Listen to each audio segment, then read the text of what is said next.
very warm welcome to Daily Dispatch powered by HSBC. I'm Priya Sheth, and joining us for this very special conversation today is Vineet Rao from DealShare. Thank you very much, Vineet, for joining us today on the Daily Dispatch.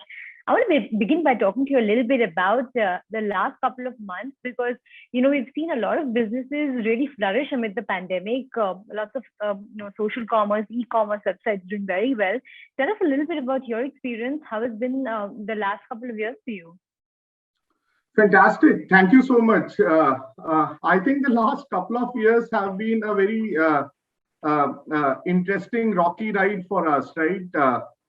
So we were growing very nicely just before the pandemic till March of last year. We are growing at 15-20% month on month, doing really well, expanding into multiple cities and towns across states. And then the pandemic hit, and I think, frankly, at that time, nobody knew, what to really think, right, in terms of how the lockdowns will impact the supply chain, how the capital market is going to react, how the pandemic will really affect, the employees and their families in terms of health, etc. So I think we took a good, few months during that time to really rethink about the business and really get ready if this pandemic period lasts for a very long time, and how we should really be building and thinking about the business, because we are still a very early stage startup. Till then, we had been, we had started in late 2018, so it had been only a year and a half for us. And we are still building the core components of the business. But overall, I think the pandemic has been a very positive thing on the business. While it has caused a lot of disruptions on the employee side, on the supply chain side, etc., but this has caused a rapid shift for the consumers towards e-commerce. What would have otherwise taken years started happening a lot faster, and that is primarily the reason. Last year, in year 2021, we grew massively. We grew almost 13 times. What we closed in December of 2020 versus what we closed in December of 2021. We were able to grow very rapidly and also at a very low marketing cost.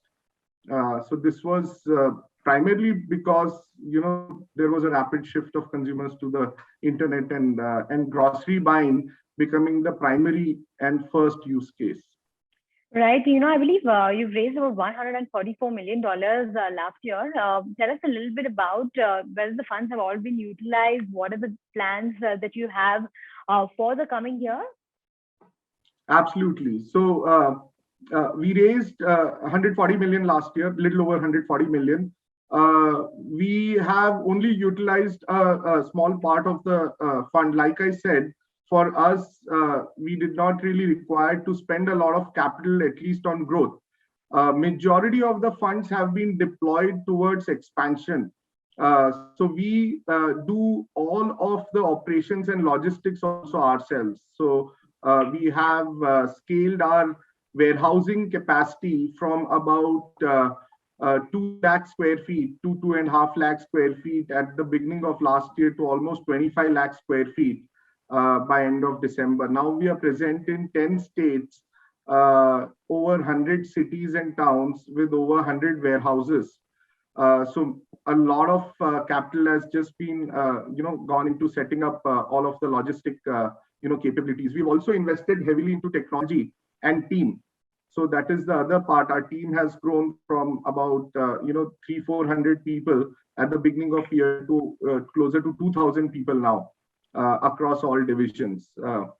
So I think most of the funds have gone over there. Although from a total capital perspective, we still have most of the money in the bank. So we probably spent only 10 to 20, 30 million so far. Right. I want to understand what would be your key growth pillars for 2022. If you could tell us a little bit about what the key strategies would be. Absolutely. So I think on one side, we will keep on expanding, and our goal is to touch 1,000 cities and towns by end of this year across at least 15 states. We already have Rajasthan as a very good model. That was the first state that we really launched in, and today we are present in close to 40 towns and cities, all the way to very small towns like Dausa, Bandipur, Tonk, etc. We don't have that kind of penetration yet in other states, so that will be a big focus in terms of how do we drive penetration in Gujarat, in Maharashtra, in NCR, in Karnataka, and all the other states that we are present in. We've just recently opened up West Bengal, Telangana, Tamil Nadu, and Uttar Pradesh. So I think going very deep will be a prime focus in terms of getting to all the cities and towns which are, let's say, more than 20,000 in population. We have a very asset-light model for smaller towns and cities where we partner with local entrepreneurs. We have a program called DealShare Dost, which is a community leader program. So in all the smaller towns and cities, we set up community leaders. We don't really set up our own warehouses or team, and we partner with them, right? So scaling really rapidly becomes a lot easier for us. The other part of the business is, other part of the investments in 2022 will primarily be on technology. So we are rapidly scaling up our technology team. We are investing heavily in gamification and AI. That will be a big focus for 2022 in terms of delivering highly personalized and engaging experiences to users. We are a very different kind of e-commerce, very different than the traditional e-commerce companies.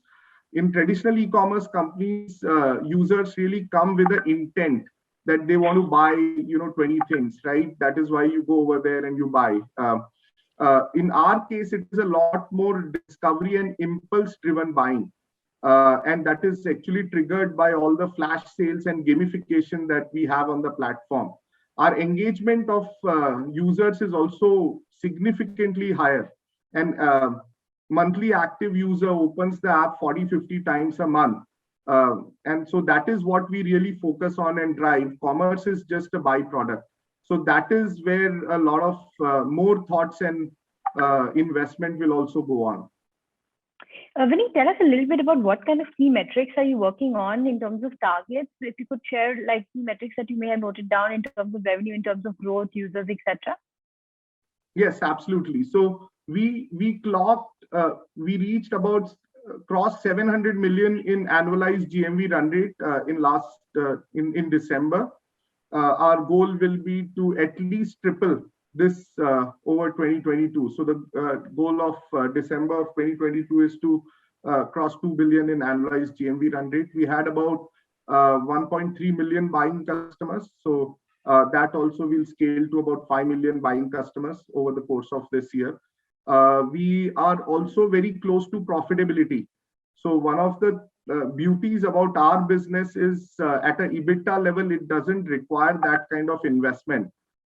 We will also target getting into single digits in terms of negative EBITDA this year from about mid double digits right now. Sorry, about -15, -16% that we are in right now. Right, and overall revenue numbers, if you could share. Yeah, that's what. So we reached about 700 million in December as GMV. Annualized GMV run rate. All right. On that note, Vineet, thank you very much for joining us today. It's been a pleasure speaking with you. Thank you so much for your time, and thanks so much for joining us.